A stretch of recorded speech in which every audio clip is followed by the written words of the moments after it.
Vivimos en un universo densamente poblado de estrellas. Nuestra galaxia, la Vía Láctea, tiene 400.000 millones de soles. Son por lo menos 100.000 millones de sistemas solares los que habrían aquí, en la Vía Láctea. Y hay cientos de miles de millones de galaxias como la nuestra. La Tierra es menos que un granito de arena en una inmensa playa. Y no es la única playa. ¿Por qué solamente habría vida aquí en la Tierra? MC Castepol presenta. Hola amigos, soy Sixto Paz Wells. Nací el 12 de diciembre de 1955 en Lima, Perú. Mi padre investigaba los ovnis antes de que yo naciera. Nací en un ambiente favorable al tema. Mi padre desde pequeños, a mis hermanos y a mí, nos enseñó a pensar, no a creer que esto fuera posible. Que en un universo tan grande, lo raro no es de que pueda haber vida fuera de la Tierra. Lo raro sería de que no lo hubiese. Él había creado un instituto de investigación de los ovnis junto con amigos suyos de la Fuerza Aérea. En 1973, mi padre fue invitado a dar una conferencia en una agrupación yoga. Yo fui acompañándolo, tenía 17 años en aquel entonces, y me encontré con un grupo de personas que se dedicaban a temas espirituales sin hacer de eso una religión. Me gustó tanto el ambiente que me quedé a hacer prácticas de respiración, relajación, concentración y meditación, Hatha Yoga y Mantra Yoga Meditación. Al año siguiente, en 1974, salió una noticia en el diario más serio y conservador de Lima, el diario El Comercio, que decía que se había descubierto que el espacio no era un silencio sepulcral como se creía, sino que era mucho ruido, mucha bulla, y que esos sonidos provenientes del espacio podían ser mensajes enviados de otros planetas, de civilizaciones avanzadas que podrían estar intentando comunicarse con sus similares en el universo. La noticia fue tan interesante que mi padre invitó a un médico del Hospital de Policía de Lima, miembro de la Sociedad Teosófica, alto grado de la masonería, el doctor Víctor Ñáñez Aguirre, para que disertara sobre el tema de la telepatía, la transmisión de pensamiento a distancia. Planteaba este médico que de existir seres en otros planetas, podrían no solamente estar llegando a la Tierra con sus naves espaciales, sino que mentalmente, de forma telepática, o astralmente hasta en sueños, podrían estar intentando comunicarse con la humanidad. La noticia fue tan interesante que de regreso a la casa, le conté a mi madre y a mi hermana de lo que se había hablado e intentamos, como jugando, recibir un mensaje.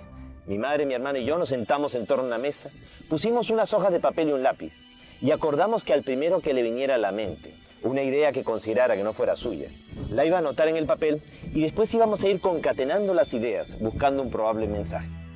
Hicimos prácticas de meditación y de pronto, al cabo de unos 15 minutos de una meditación muy profunda, vino en mí un deseo irrefrenable de escribir. Una ansiedad tal que me llevó a abrir los ojos, estaba totalmente consciente, no estaba en estado de trance alguno. Y de pronto comencé a escribir a gran velocidad. Sentía en mi mente como que me hablaban al oído, como que me decían, sala de hogar buena para hacer la comunicación. Me llamo Oxal, soy de Morlen, ustedes le llaman Ganímedes, una de las lunas de Júpiter. Podemos tener contacto con ustedes, pronto nos verán. Naturalmente yo no creí que esto fuera real, pensé que era producto de mi imaginación. Sin embargo, mi madre y mi hermana me dijeron que habían recibido lo mismo, solo que no lo habían escrito. Yo lo había redactado simultáneamente en la medida en que lo iba recibiendo mentalmente. Era una psicografía, el fenómeno de escritura automática. Al día siguiente, con un grupo de amigos, repetimos el experimento y pedimos una prueba. Fuimos el 7 de febrero de 1974 al desierto de Chilca, al sur de Lima, donde el mensaje supuestamente nos estaba citando. Estuvimos allí desde el día anterior. No fuera a ser de que viéramos un meteorito, un satélite, un avión y nos confundiéramos y pensáramos que era el avistamiento anunciado. De pronto, se produjo un extraño resplandor. Detrás de los cerros se iluminó la noche como si fuera de día. Y todos hemos visto salir de entre los cerros un objeto luminoso que se desplazó sobre las crestas de las montañas. Quedó estable en el horizonte del lado derecho. El grupo que estaba disperso empezó a congregarse y todos empezamos a confrontar. Tú lo ves, yo también, ¿qué es esa luz? Cuando de pronto comenzó a ir descendiendo hasta que se colocó a una altura de unos 80 metros. Proyectó una luz como de mediodía. Era un objeto en forma de disco con una media docena de ventanitas. Todos sentimos pánico, terror. Nunca habíamos sentido tanto miedo como aquel instante. Y todos captamos en nuestra mente como que nos decían que no bajaban en ese momento, porque nosotros no podíamos contener nuestras emociones, de que habría un tiempo y un lugar. Meses más tarde la nave aterrizó en el desierto y los vimos físicamente. seres de aspecto antropomorfo, humanoides, similares a nosotros. La comunicación inicialmente fue de tipo telepático. Si todo hubiese quedado allí, no hubiera tenido la menor trascendencia. Lo interesante es que un periodista español, Juan José Benítez, mundialmente conocido en la actualidad por la serie de los libros del caballo de Troya, cuando solamente era un corresponsal más de la agencia EFE, fue enviado al Perú a cubrir la insólita noticia de este grupo de adolescentes que afirmábamos tener contacto con extraterrestres.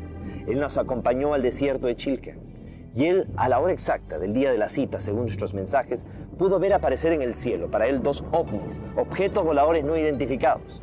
Para nosotros eran BETs, vehículos extraterrestres dirigidos, demostrándoles que esto es una realidad y que sí es posible establecer un contacto, una comunicación con estos seres. De regreso a España, escribió su primer libro, OVNIS SOS a la Humanidad, de Editorial Plaza y Janés. Y eso hizo de que la experiencia de su contacto fuera conocida a nivel mundial. Con los años, el contacto fue cada vez más fluido y permitió recibir de estos seres la información que vamos a compartir con ustedes. La información del plan cósmico, de la cosmogonía extraterrestre, de los orígenes de la humanidad. Una historia que demostraría de que el ser humano es el resultado de más de un experimento genético extraterrestre. Que a lo largo de nuestra historia, aquí ha habido más de una hibridación y mestizaje, naufragios estelares, colonizaje y hasta deportación de extraterrestres a nuestro mundo. Y que si no tomamos en cuenta el eslabón extraterrestre, la historia de la humanidad no tiene ni pies ni cabeza.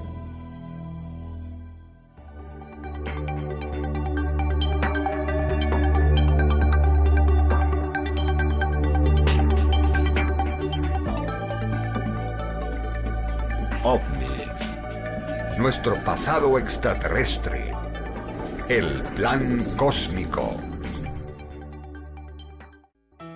A fines de los años 70, empezaron a aparecer en el sur de Inglaterra una serie de marcas, unos patrones sobre los campos de cereales. Se les llamó de inmediato los agroglifos, los crop circles, los círculos de los campos de cosecha. Siempre aparecían en época de cosecha y sobre campos de cereales. Ya en la Edad Media se había registrado la observación de dichas figuras. Aparecían y se consideraban de que podían ser hechas por el demonio, por las hadas.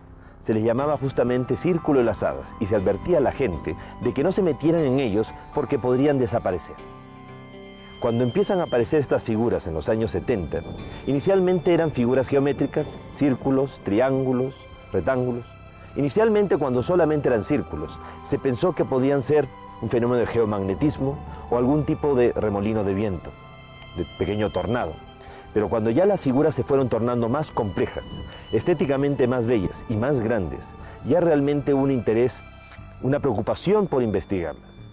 Y más aún cuando se dieron cuenta que las espigas no estaban más que dobladas.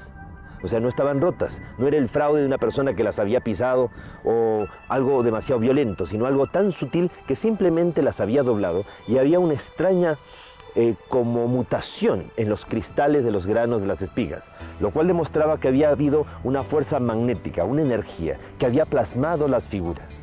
Era un mensaje del cielo aquí en la tierra.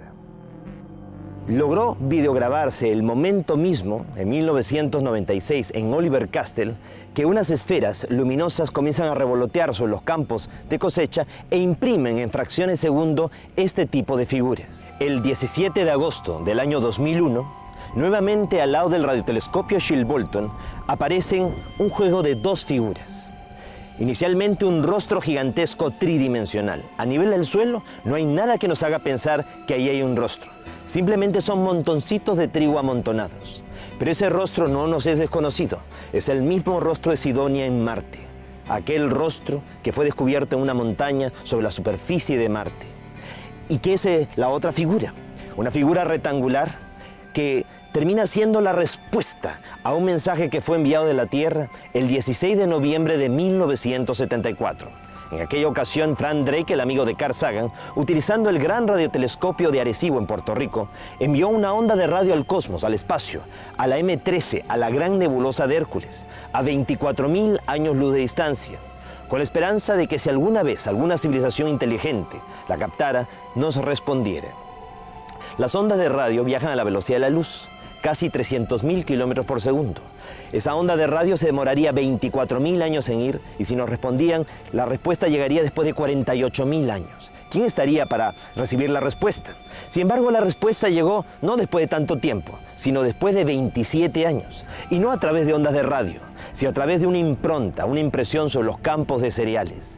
La figura se puede ver claramente que estos seres conocen los mismos elementos de la comunicación aquí en la Tierra, en este caso el lenguaje universal de los números, las matemáticas. También los mismos compuestos para la vida. En cuanto al código genético, hay variaciones. Del lado paterno está mutado o variado, lo cual demuestra que sería una suerte de seres transgénicos. O nosotros somos la variación para ellos. La estatura promedio de estos seres, por lo menos los que aparecen en este diseño, 1,20 m, pequeños con cabeza grande, como muchos de los seres que han sido observados en diversas partes de nuestro mundo. En cuanto a su ubicación en su sistema solar, a partir de su Sol estarían ocupando el tercero, cuarto y hasta las lunas de su quinto planeta. Pero si nos fijamos bien, tiene 9 planetas en torno a su Sol. Demasiada coincidencia con nuestro sistema solar. ¿O es que no nos están respondiendo de fuera del sistema solar, sino desde dentro de nuestro propio sistema? Y ellos tendrían bases en la Tierra, en Marte y en las lunas de Júpiter. En cuanto a la fuente de emisión del mensaje, no es un radiotelescopio, obviamente. Eso sería una forma muy primitiva de comunicación para ellos. La forma es, en este caso, los mismos círculos concéntricos y tangenciales que aparecieron un año antes, el año 2000, en el mismo lugar. Y lo que representarían que estos seres, para comunicarse con nosotros y responder, viajaron a través del tiempo y del espacio, a través de pliegues cósmicos, a través de puertas interdimensionales, ya que ellos dominan el espacio-tiempo. Y el que muchas de las figuras que están apareciendo en el sur de Inglaterra y en más de 25 países estén relacionados con los últimos descubrimientos de la ciencia, muestra de que hay un seguimiento, hay una supervisión por parte de ellos. Hay una inquietud de que el ser humano recuerde mucho de una información que ya se encontraría en nuestra propia genética, ya que si nosotros fuimos sembrados en este planeta, pues simplemente lo que nos toca es recordar.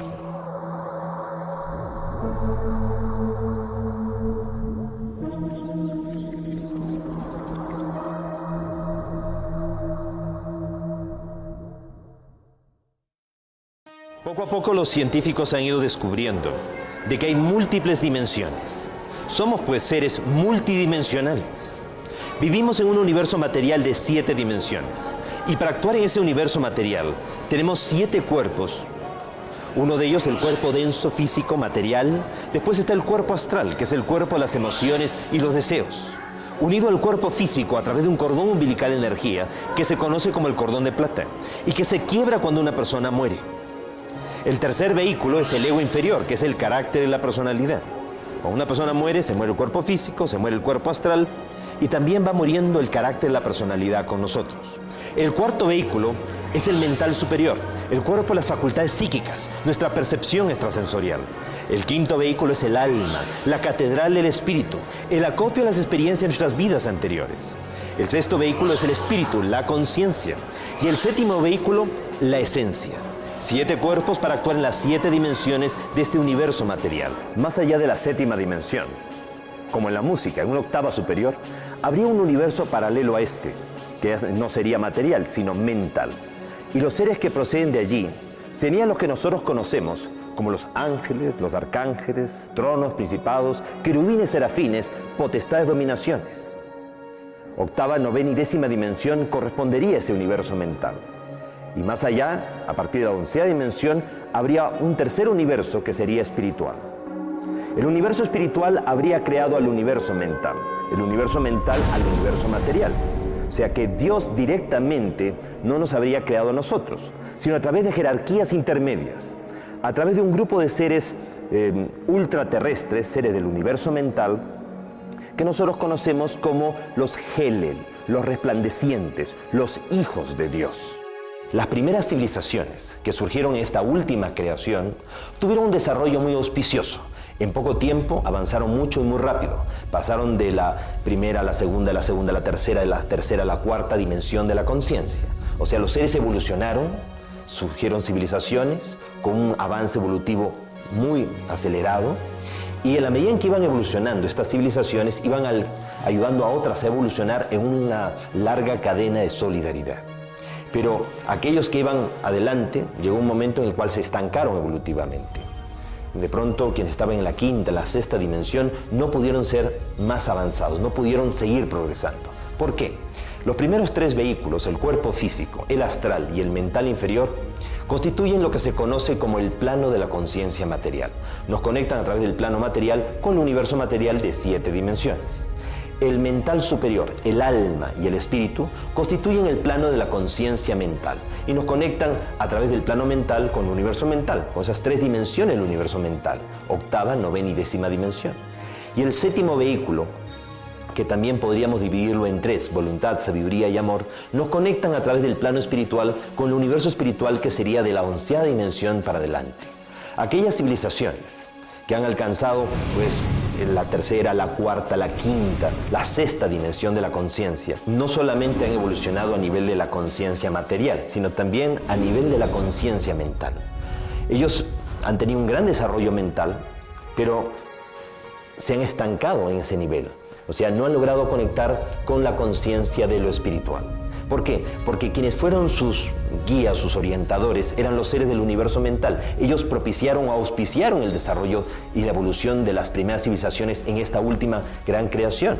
Entonces, si la pauta, el punto de referencia, la enseñanza tenía limitaciones, esas limitaciones se vieron también manifiestas en el desarrollo evolutivo de las civilizaciones. Se estancaron evolutivamente.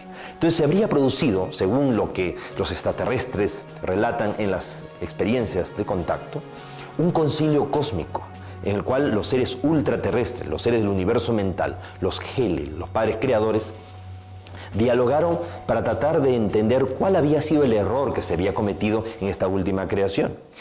Y Lucifer, Luzbel o Luz, una entidad muy elevada del universo mental, pues habría sugerido que el error cometido era haber facilitado mucho el proceso de la evolución.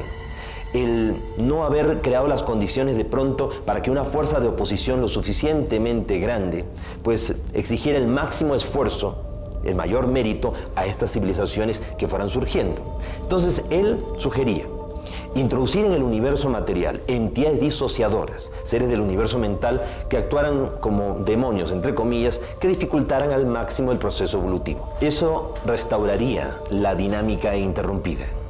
Pero Luz, Lucifer o Luzbel, esta entidad, consideraba de que había que trabajar sobre aquellas civilizaciones sobre las cuales ellos habían orientado, dirigido, sobre las que ellos habían actuado directamente. Aquellas civilizaciones que estaban en la quinta o la sexta dimensión de la conciencia, que les faltaba poco para alcanzar esa séptima dimensión, esa conexión con el universo origen. Sin embargo, los demás seres ultraterrestres no estaban de acuerdo. Era como cambiar las reglas de juego. Es como que tengamos nosotros a un hijo en una escuela militar internado con una disciplina rígida y faltándole un año para graduarse, lo sacamos de esa escuela, lo ponemos en un colegio mixto, que no es internado, que no tiene disciplina rígida, y es muy probable que naufrague. Entonces no se pueden cambiar las reglas de juego sobre lo que ya está avanzado. Entonces sugirieron estas otras entidades más bien trabajar sobre civilizaciones nuevas, sobre civilizaciones que recién se estaban iniciando. Pero también hubo voces en contra, sugiriendo de que no era justo pues, variar las reglas de juego sobre esas civilizaciones. Así que hubo otra alternativa, la de trabajar sobre civilizaciones que nunca hubieran existido, sobre planetas que nunca hubieran surgido. Uno de esos planetas que sería seleccionado fue la Tierra. ¿Por qué? Porque según los extraterrestres, hace 1200 millones de años, la Tierra murió producto de impactos de lluvia meteórica que extinguieron la vida en el planeta Tierra. Entonces, nuestro mundo, al ser un planeta sin futuro, un planeta muerto, permitiría realmente llevar a cabo este experimento. Y así como la Tierra, otros 7 planetas más. Un grupo de civilizaciones extraterrestres recibió la autorización de parte de jerarquías cósmicas, de seres de otras dimensiones, como para viajar a través del tiempo y del espacio y llegar a la Tierra antes de que la Tierra muriera e impedir de que muriera, creándole con ello un tiempo alternativo paradójico. Imaginémonos por un instante que el tiempo en el universo es como una espiral ascendente. En una de las curvas de la espiral, la Tierra murió, pero el universo continuó. Entonces un grupo de civilizaciones que puede viajar a través del tiempo y del espacio, a través de pliegues cósmicos, de puertas interdimensionales, llega a la Tierra antes de que la Tierra muera e impide de que muera. Ellos se encargaron de transformar esos mares ácidos en mares alcalinos, sembraron esporas en nuestro mundo, aceleraron el proceso de la vida, con la intención de que nuestro planeta algún momento llegara a albergar una civilización con un potencial psíquico y espiritual, capaz de lograr niveles de evolución que ni siquiera ellos han alcanzado. Una civilización que fuera capaz de reconectar, de establecer el puente de comunicación con el universo origen, con el universo espiritual. Una civilización que terminara convirtiéndose en maestro de sus propios maestros. El que se diera esta oportunidad a civilizaciones nuevas no fue algo que contentara o que dejara muy tranquilo a esta entidad Lujo Lucifer, que desde el primer momento trató de boicotear, sabotear e impedir que el proyecto se llevara a cabo porque no era como él había sugerido. Vamos a encontrarnos entonces que la primera civilización que se llega a establecer en el planeta es de origen extraterrestre. Seres de la constelación del Cisne aterrizaron en nuestro planeta cuando solamente era un gran continente, Pangea, en donde correspondería a la Antártida. Y a esta primera civilización se le llamó Antártica. Tiempo después llegan otros seres en lo que ya correspondería a la era mesozoica o secundaria y se instalan en la parte superior del norte de Europa, en lo que viene a ser la civilización hiperbórea o hiperboreal, la parte superior del norte. Estos seres coexisten con un mundo inestable, violento, que está dominado por los dinosaurios y va todo siguiendo un proceso de supervisión continua, constante, un seguimiento, manipulaciones de tipo genético por parte de estos seres. Sin embargo, hace 65 millones de años, sin que ellos pudieran evitarlo, se produjo lluvia meteórica, un terrible desastre, una catástrofe cósmica que llevó a que un asteroide de casi 10 kilómetros de diámetro llegara a impactar a nuestro planeta, dejando un cráter de 250 kilómetros de diámetro en las costas de Mérida, en el Yucatán. Y produjo realmente una onda expansiva tan violenta que precipitó la extinción de una buena parte de los dinosaurios. Si no, estos habrían evolucionado hacia una forma inteligente de vida y serían hoy los que dominarían con su inteligencia nuestro planeta. Nuestro planeta quedó tan fuertemente afectado por el impacto. La vida, podríamos decir, como que casi se extinguió en nuestro mundo. Por lo cual la Tierra fue el primer planeta de los 8 seleccionados que fue descartado. Habían sido pues seleccionados 8 planetas, 2 por galaxia, de un grupo de galaxias que giran en torno a la M31, la gran nebulosa de Andrómeda, que se encuentra a 2 millones de años luz de distancia de nosotros. Entonces, eran 2 planetas por galaxia, 4 galaxias de ese conjunto, ese grupo local. Al descartarse la Tierra, concentraron su atención en los otros 7 planetas. Pero con el tiempo, de los otros 7 planetas, 3 se destruyeron totalmente. No quedó de ellos ni polvo. De haber tenido 8, solamente se quedaron con 4, por lo cual eso los preocupó. Al haber fracasado entonces el proyecto en los otros 4 planetas de categoría Ur que quedaban, decidieron darle una nueva oportunidad al planeta Tierra. Y estos seres, viajando siempre a través del tiempo y el espacio, el tiempo para ellos no está pasando igual que para nosotros, llegan a nuestro mundo y se encuentran que hace 80.000 años, la raza lemuriana, la raza negra, originaria del planeta Tierra, llegó a evolucionar mucho, a tal punto que despertó toda su potencialidad, su percepción extrasensorial.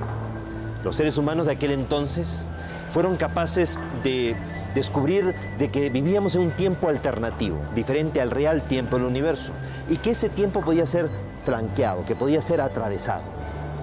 Ahora, parte del desarrollo se había producido producto del consumo de plantas alucinógenas, algo que para los seres extraterrestres pues no estaba bien. Cuando los extraterrestres que se habían dedicado a los otros 4 planetas estaban pendientes del proceso evolutivo, se enteraron de que la humanidad de la Tierra estaba evolucionando, estaba avanzando, pero lo había hecho bajo un proceso que no era el que ellos consideraban el más adecuado, decidieron venir aquí.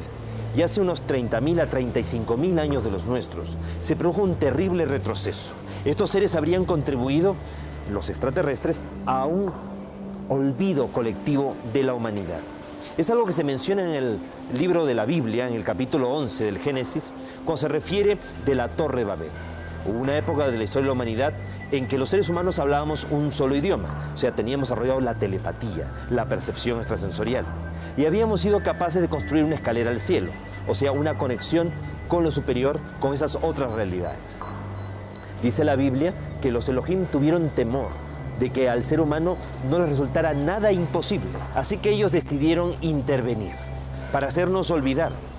Y se produjo hace 30.000 a 35.000 años atrás un terrible retroceso en el ser humano, un olvido generalizado en el cual ellos podrían retomar el proceso evolutivo, pero ya con la propia supervisión, ya con el control de ellos.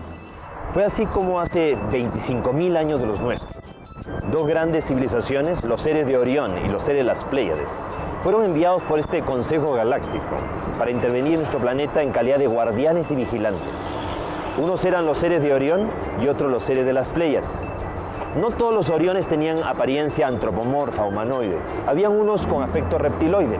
Precisamente el jefe de los Oriones se llamaba Satanel, Satán o Satanás, un extraterrestre, que no hay que confundirlo para nada con Lucifero Luzbel, que sería un ultraterrestre. Con los siglos, la angiología ha ido confundiendo tanto las cosas que a veces se utiliza el mismo nombre de un ángel de luz para denominar a uno de oscuridad y viceversa. Por ejemplo, se utiliza la palabra Ha-Satán, el adversario, para denominar a Lucifero Luzbel, o serían dos entidades totalmente diferentes.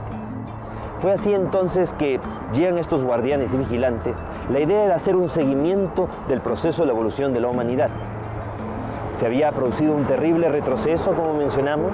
Esto precisamente se hace referencia en el capítulo 11 del Génesis, cuando dice que los Elohim vieron de que los seres humanos hablábamos un solo idioma, que habíamos sido capaces de construir una escalera al cielo y que ya nada nos sería imposible. Esa escalera naturalmente no era tanto un zigurato, una torre o pirámide, sino más bien una conexión de tipo psíquico, espiritual. Entonces decidieron venir y confundir las lenguas, nos hicieron olvidar. Ese olvido sería el terrible retroceso que nosotros pues ya registramos en esta historia del plan cósmico. Entonces la responsabilidad de los guardianes y vigilantes recayó sobre la persona de este Satanel, que también era un leal seguidor de las enseñanzas o de las directrices de Lucifero Luzbel. En un determinado momento, Satanel consideró que si el proyecto había fracasado en los otros 7 planetas, y aquí los experimentadores desde un inicio habían perdido el control sobre el experimento, y como podíamos poner en peligro el orden cósmico, el orden establecido, mejor era cancelar el proyecto y terminarlo, que no continuara aquí en nuestro mundo. No todos los guardianes y vigilantes estuvieron de acuerdo con esta postura, y unos se mantuvieron fieles al plan cósmico y otros en contra. En aquel entonces se produce una especie de tensión, de crisis entre los guardianes. Inicialmente fue a nivel teórica, pero posteriormente pasó a ser una verdadera guerra de galaxias, cuyos ecos todavía resuenan en el universo. La Biblia nos habla de la guerra de los hijos de la luz contra los hijos de la oscuridad, la guerra de los ángeles. El Mahabharata, el Ramayana, nos habla de verdaderas guerras de galaxias, teniendo como escenario neutral de sus batallas nuestro mundo. Al final, los líderes de la disidencia fueron sometidos y fueron enviados a la Tierra en calidad de deportados. No querían venir a ayudarnos por las buenas, los enviaron por las malas. Si bien no todos los Oriones participaron de la disidencia, muchos se mantuvieron fieles al plan cósmico, se les reemplazó por seres de Sirio, de Can Mayor, quienes junto con los pleiadianos quedaron en calidad de guardianes y vigilantes. Los Oriones que se mantuvieron fieles se les llevó a las lunas de Júpiter y quedaron allí en colonias mineras en un estado de observación de nuestro planeta, con miras a que algún día ellos pudieran actuar como instructores planetarios y resarcir a la humanidad por el daño que nos habían ocasionado sus congéneres o reivindicarse ellos como civilización. Estos seres que fueron deportados aquí a la Tierra tendrían que haber cambiado de actitud. Sin embargo, no fue así. Desde un primer momento, declarar una guerra a muerte a la humanidad, tratar de impedir de que se cumpliera el plan cósmico, de que la humanidad llegara a ese nivel de evolución que ellos no querían o temían que pudiera lograr realmente el ser humano. Entonces se constituyen como un gobierno secreto mundial tenebroso, negativo, las fuerzas satánicas, y empezaron a conspirar terriblemente contra la humanidad. Acostumbrados a vivir miles de años fuera de nuestro mundo, envejecieron prematuramente y murieron. y quedaron atrapados en una cuarta dimensión aquí en el planeta. Ellos influenciaron psíquicamente sobre muchos seres humanos, personas débiles de carácter, débiles de voluntad a lo largo de la historia, vinculando a esas personas a la política, a la religión, a la economía, a los mandos militares, a la moda, a la música, para a través de ellos sembrar el caos mundial, llevar el mundo hacia la autodestrucción.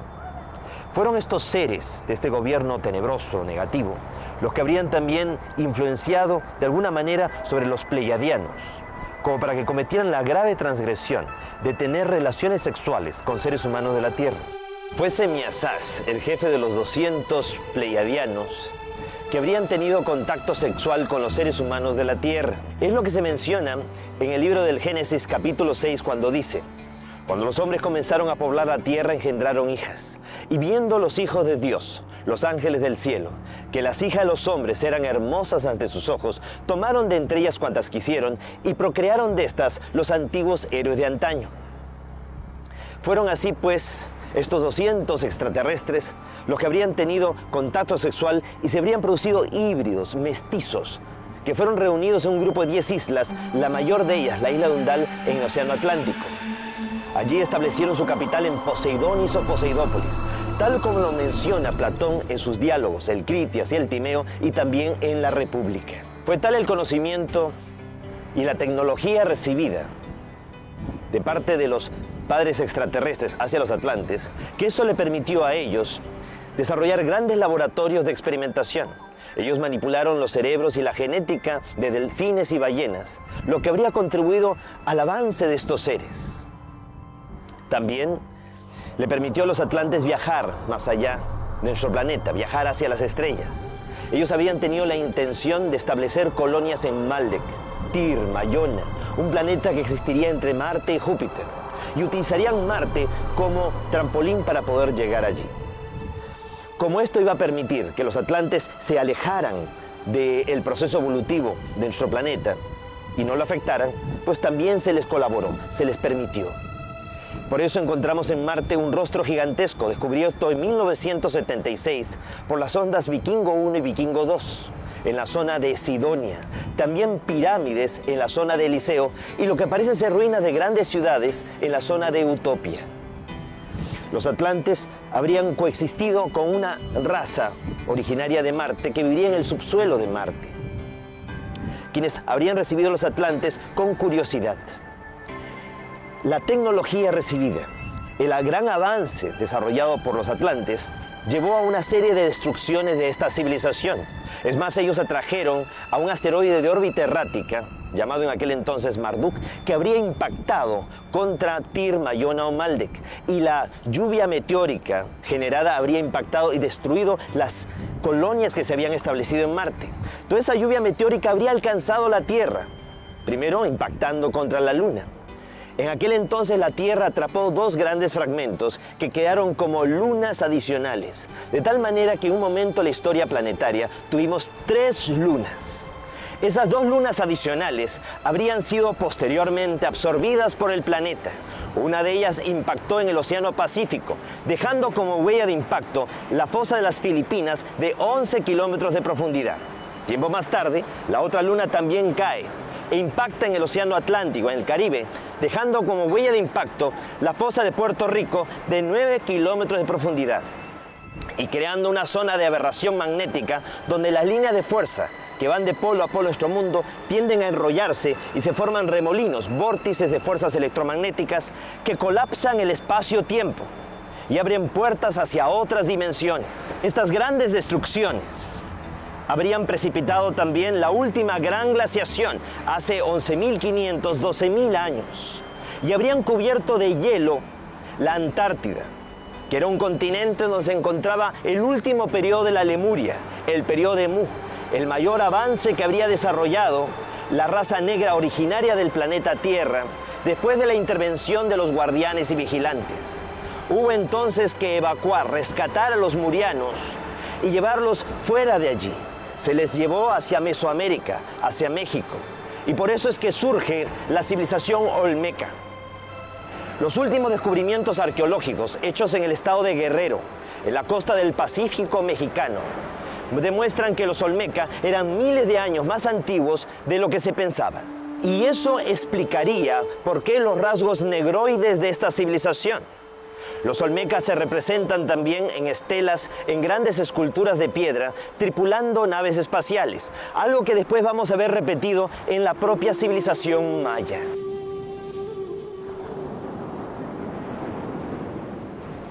Para contrastar el efecto nefasto de toda esta influencia negativa, fueron enviados aquí a la Tierra 32 seres extraterrestres de 32 civilizaciones diferentes, que aterrizaron en el desierto del Gobi, en la Mongolia, y fundaron la mítica Shambhala, la capital del reino de Agartha, el mundo intraterrestre.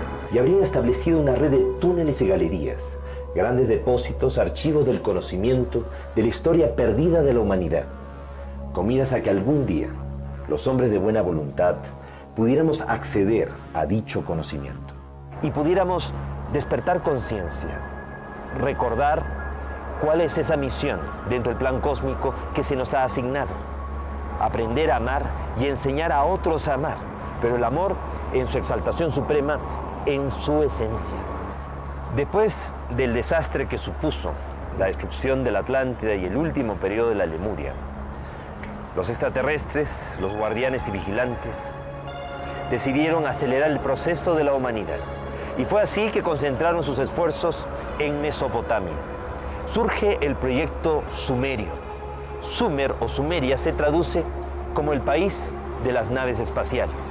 Y es que allí se construyen las primeras pirámides, los zigurat o sicurratu, que no eran solamente torres de observación astronómica o meros templos, eran torres de descenso y ascenso de naves espaciales, tal como hoy se puede traducir de las tablillas de arcilla en escritura ideográfica, simbólica y cuneiforme que han llegado hasta nuestros días. En la época de la Sumeria, surgen pequeñas ciudades-estado, en donde los extraterrestres deciden trabajar sobre colectivos amplios de personas, dándoles una instrucción y un conocimiento, pero sin alentar dependencias.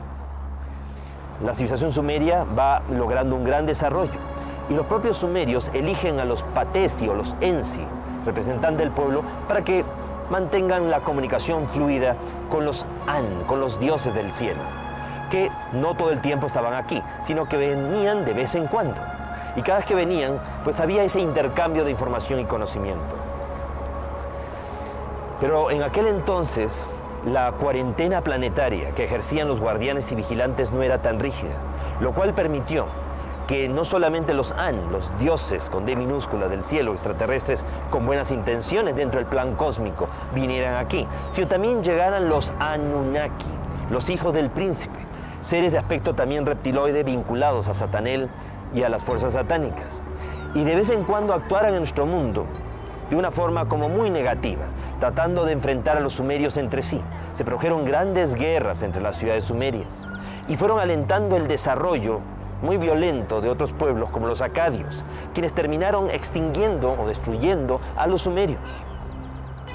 Al fracasar el proyecto sumerio de trabajar sobre un colectivo amplio de personas, porque al final de todas maneras se crearon dependencias, vivían muy pendientes del retorno de los An. Decidieron entonces los extraterrestres, los guardianes y vigilantes y los instructores planetarios trabajar sobre una élite de individuos. Se escogieron así a los sacerdotes egipcios, herederos del conocimiento atlante, sobrevivientes de la Atlántida, llegaron a Egipto, y también del conocimiento extraterrestre, ya que habían colonias extraterrestres en la zona de Egipto. Sobrevivientes de Sumeria también se afincan, y con toda esa suma de conocimiento e información va a surgir la gran civilización egipcia. Cuando todavía el resto de la humanidad se debatía en el Neolítico, aparece la gran civilización egipcia. La ciencia nos enseña que todas las grandes realizaciones de una civilización nunca se consiguen ni al principio ni al final, sino en el momento de mayor esplendor, de mayor desarrollo. El mayor desarrollo, extensión y expansión de Egipto fue entre la 18, 19 y 20 dinastía del Imperio Nuevo. Sin embargo, en aquella época no hay nada que se asemeje a las pirámides, que son de la tercera y cuarta dinastía. Sobre todo las pirámides de Keops, Kefren y Miserinos, las más famosas, son de la cuarta dinastía, del Imperio Antiguo, de la época más antigua de Egipto, lo cual resulta realmente imposible. Eso muestra claramente la conexión en la antigüedad que hubo con estos seres del cielo y con los remanentes atlantes. Los sacerdotes egipcios, al haber recibido un conocimiento superior, tenían que habérselo retransmitido al pueblo, compartiéndolo de una forma que lo pudieran digerir, que lo pudieran sobrellevar. Sin embargo, con el tiempo los sacerdotes, en vez de compartir el conocimiento, se lo guardaron para ellos solos, se retroalimentaban de él. Y cuando ellos a su vez tenían que iniciar a otros, no compartían todo lo que sabían, sino una parte del conocimiento. Quizás porque consideraban que no eran dignos o porque no querían que les quitaran el puesto de trabajo. El asunto es que el conocimiento se fue diluyendo. Llegó un momento en el cual se fue perdiendo. Y Egipto cayó realmente en la influencia de estas fuerzas tenebrosas, oscuras, negativas, que lo que buscan es que la humanidad no sepa, no recuerde. Entonces, al fracasar el proyecto de trabajar sobre un colectivo amplio o sobre una élite de individuos, se decide trabajar sobre un individuo y programar su genética. Es así como la suerte recae sobre la persona de Abraham. Abraham, un psíquico nato, fácilmente entraba en comunicación telepática con estos seres.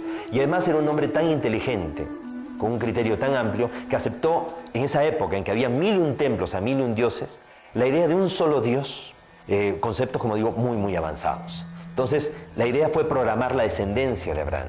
Y se puede ver claramente a través de la historia sagrada, pues las continuas intervenciones genéticas o intervenciones y manipulaciones de estos seres. Abraham no podía tener hijos en Sara. Sin embargo, con la ayuda de los de arriba, llegó a tener a Isaac.